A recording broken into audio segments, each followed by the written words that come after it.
I was born in Athens around 427 BCE, into a city that bustled with marketplaces and disputes, with men who loved to speak and to be heard. My family had connections and some modest means, but the defining event of my life was not pedigree or property. It was the person I followed and the fate he met. When Socrates was executed in 399 BCE, his death struck me like a philosophical earthquake. I had been a student of his, and the memory of his manner of questioning, his refusal to bow before opinion, and his stubborn fidelity to truth became the lodestar of my work. That event turned me from a young man who had loved poetry and horsemanship into someone who wrote and taught, who sought not only to preserve Socratic inquiry, but also to deepen it into a systematic vision. I wrote in many dialogues, and I founded the Academy in Athens about 387 BCE, a school where students could study the arts of dialectic and mathematics, and where we could pursue inquiry over a lifetime. Over the years, I moved from the intense Socratic questioning of my early dialogues to bolder metaphysical claims in the middle works, and then to more cautious and practical reflections in the late dialogues. Looking back, I saw my own thinking maturing, correcting itself, and addressing problems that earlier presentations left open.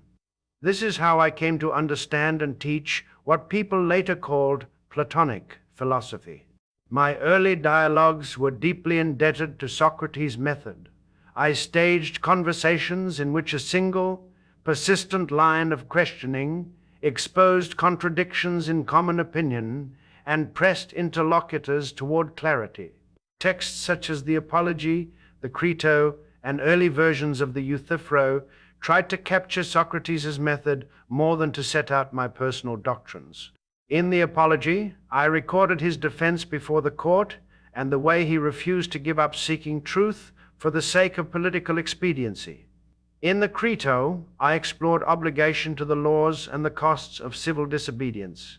Euthyphro posed the question that later generations called the Euthyphro dilemma, whether what the gods command is right because it is right, or whether it is right because the gods command it. My aim in these pieces was to teach how to examine lives and opinions rather than to end with neat doctrinal pronouncements. From the middle dialogues forward, I pressed further into metaphysics and epistemology. I began to formulate what I took to be the deepest features of reality, a realm of forms or ideas that was distinct from the shifting sprawl of sensible things. The forms were perfect, immutable archetypes, what made things the kinds of things they were. When I considered many particular horses, they all shared horseness because they participated in the form of the horse. When I considered countless cases of beauty, I found in them the participation of the form of beauty. The form of the good, in my later writing, occupied the summit of this hierarchy. It was, in a sense, the source of intelligibility and value. I tried to make these claims accessible by way of images and thought experiments. Perhaps the most famous is the allegory of the cave from the Republic. There I imagined prisoners chained in a cave, mistaking shadows on a wall for the whole of reality. A prisoner freed from his chains would first be dazzled, then driven to look at the fire, producing the shadows, and finally guided upward to behold the sun itself. The sun in the allegory stands for the form of the good. The return of the freed prisoner to rescue others captures the ethical and political consequences of knowledge. With another image, the divided line, I sketched a taxonomy of mental states. Imagination and belief belong to the realm of the senses, opinion, while mathematical reasoning and dialectic ascend to understanding and knowledge, culminating in the direct apprehension of the good. These pedagogical images were meant to show that knowledge is not mere collection of true sentences, but an ordered ascent, a reorientation of the soul toward truth. A crucial part of my theory of knowledge was what I called recollection. I argued that learning is, in an important sense, remembering. The soul is immortal and has once known the forms, and education helps it recollect what it once knew. This was not meant to be a mere mystical assertion, but a way to explain why we can grasp abstract truths.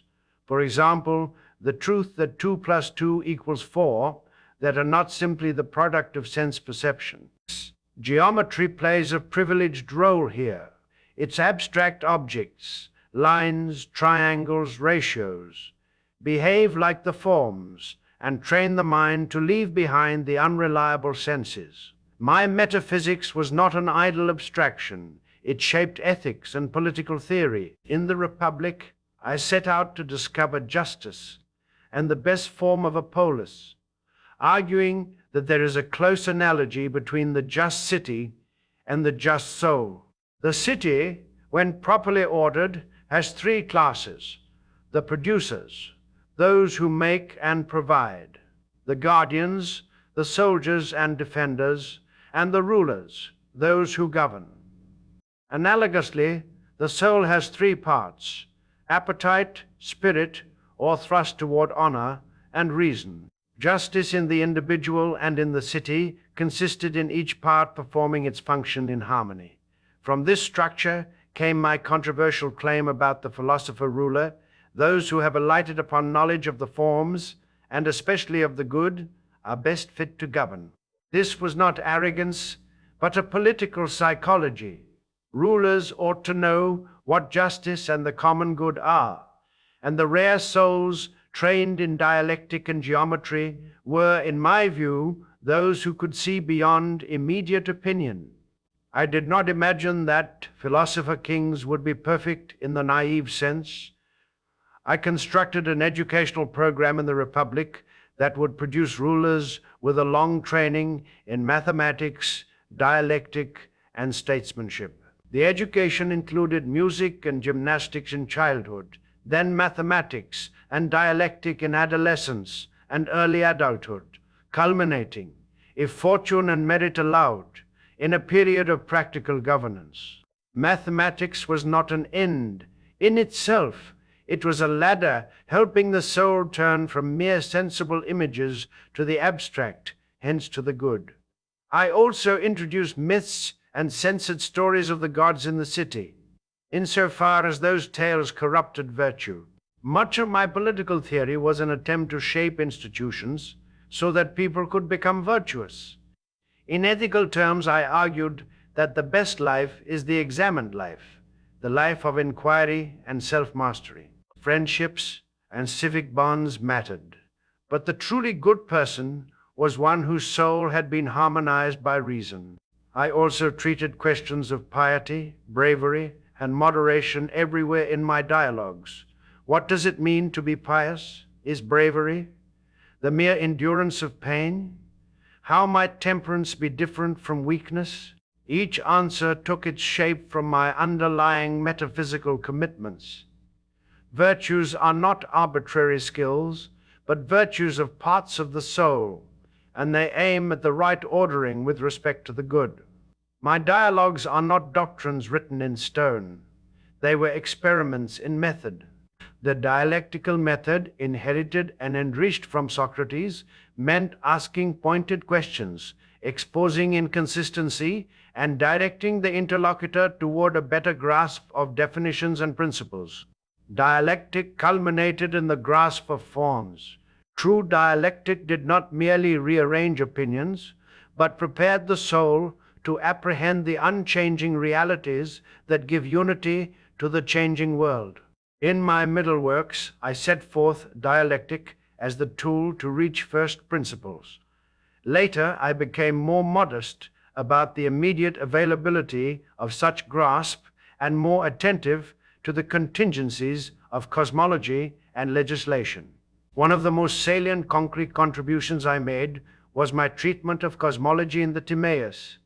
There I proposed a cosmogony, a craftsman god, the demiurge, shaped the world according to eternal models, producing a living, ordered cosmos.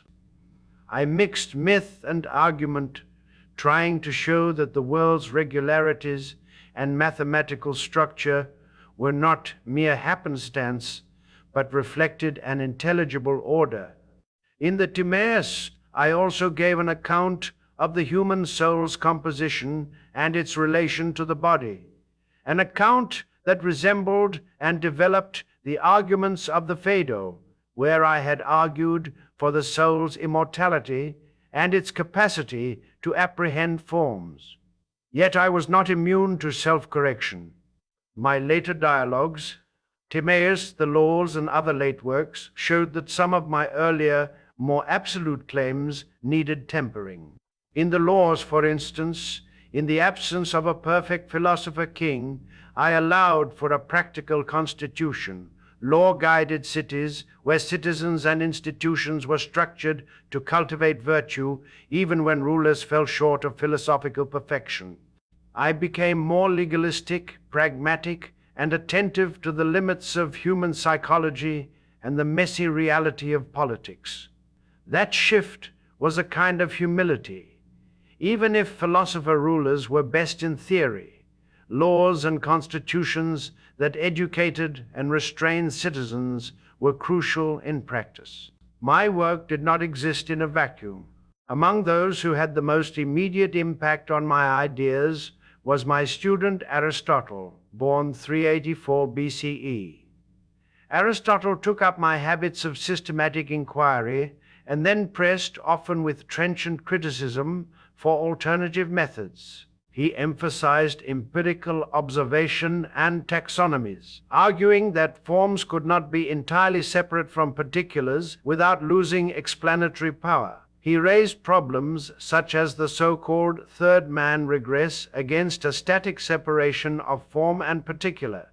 I welcomed critique.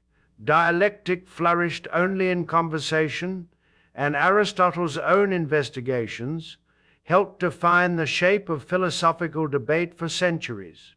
His commitment to systematic natural philosophy and categories was a clear alternative to my emphasis on transcendent forms, and the tension between our projects propelled later developments.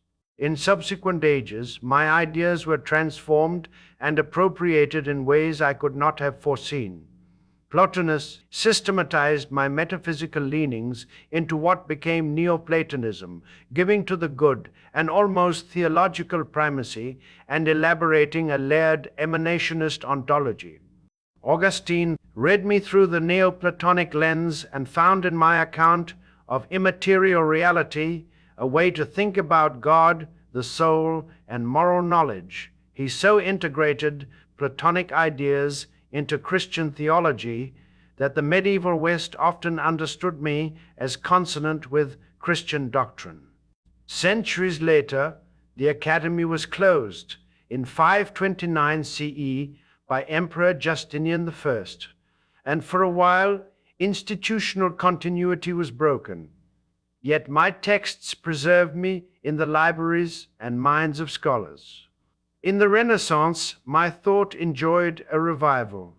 Marsilio Ficino translated and championed Plato in the 15th century, making my dialogues accessible again to the European intelligentsia, and helping to renew interest in humanism and the liberal arts.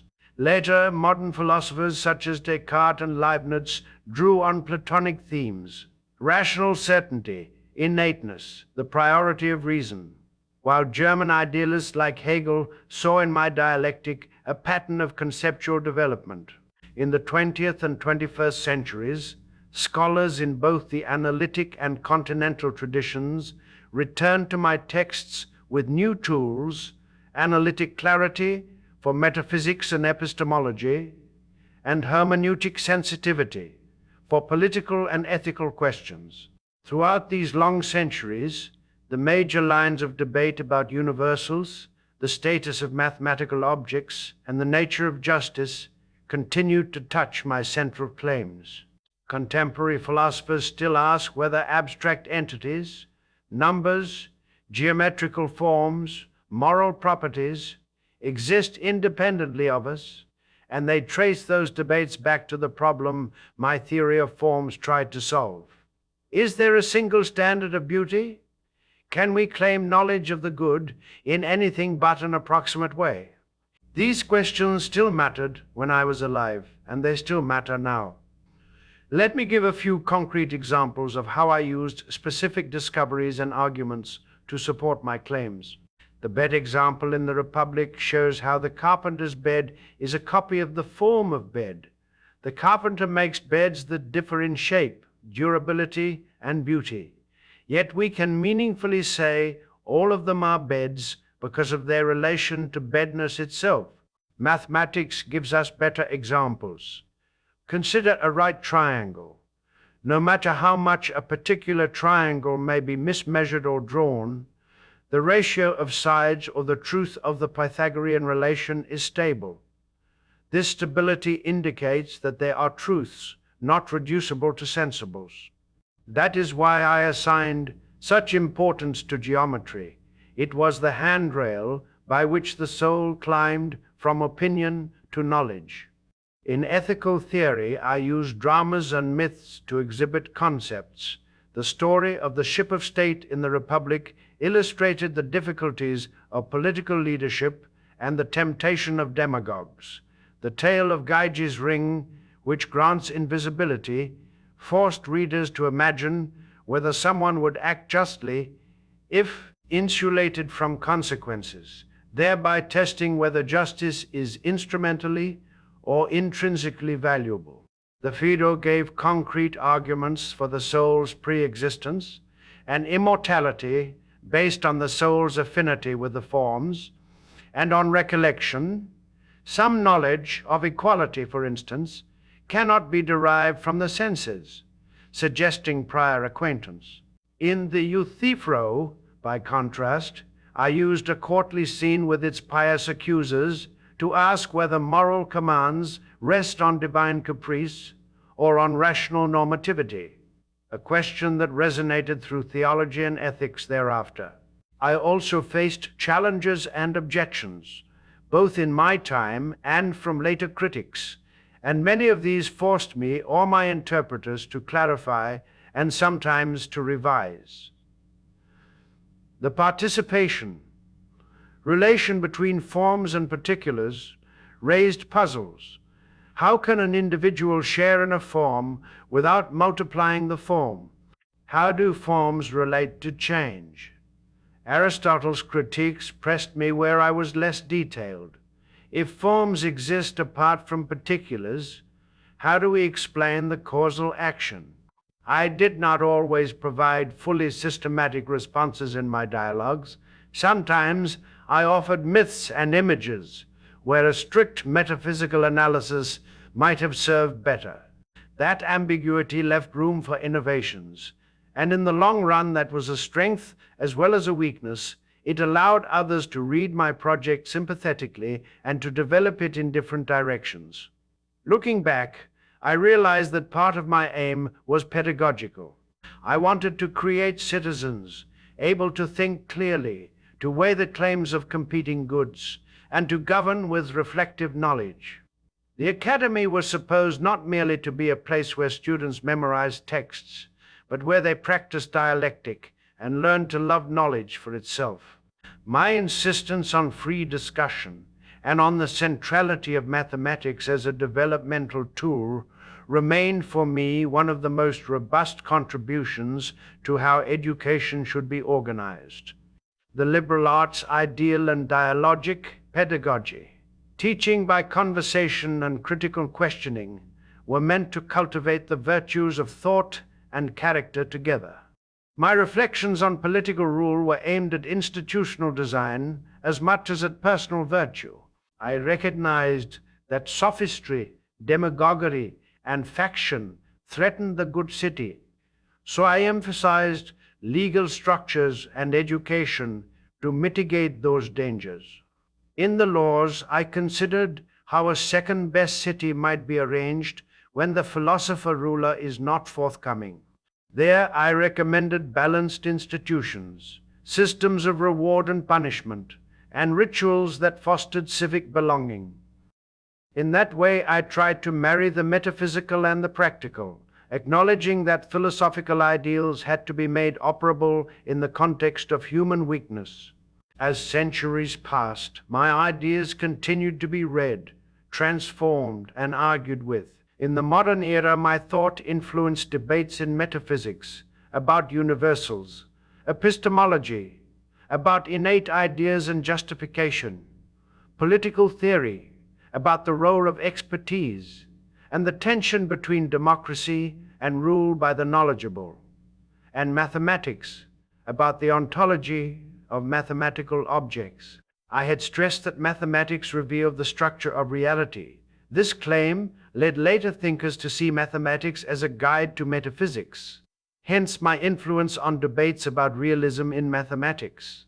I also came to be seen, sometimes unfairly, as anti-democratic because I argued for rule by the knowledgeable. That reading missed the point. My chief worry was not to exclude people, but to secure the common good, and my prescriptions were meant to cultivate citizens capable of contributing to that end. Moreover, some of my later writings showed a willingness to work within the constraints of imperfect citizens and to devise laws that could help foster virtue even where philosopher rulers were absent. The story of my influence shows how ideas migrate and transform. Plotinus made the good into a religious center. Augustine made Platonic dialectic serve Christian theology. Ficino reintroduced my texts to the Renaissance, and modern thinkers have continued to use my questions as tools. Each transformation was a new proof of the living nature of philosophical inquiry. An idea worth engaging will be read and reread, reinterpreted and revised as times change. If I look back with a reflective philosopher's modesty, I would say that my greatest lasting contribution was to insist that philosophy be a way of life as much as a set of doctrines. The unexamined life was, in my view, not worth living. Knowledge was not merely for cleverness, but for shaping souls and cities. My dialogues fostered a habit of questioning that included metaphysical curiosity, ethical demand, and political responsibility. I learned over my life to temper audacity with pragmatism, to value myth as a pedagogical tool when argument alone would not suffice, and to accept that living institutions and fallible agents would always complicate the pure project of knowledge. Finally, however much admirers and critics have tried to freeze my thought into a single immutable system, I had always meant philosophy to be dynamic. I wrote early works that preserved the spirit of Socratic interrogation. I wrote middle works that offered grand metaphysical pictures. I wrote late works that corrected and made more practical certain earlier claims. That movement from questioning to system to prudential correction was not a flaw, but the record of a life devoted to thinking. If someone today asked me why my ideas remained relevant, I would have answered then, as I would answer now, because they encouraged persistent, disciplined inquiry into questions that never stop being urgent. What is knowledge? What is justice? What should cities be like? And how should a person arrange her?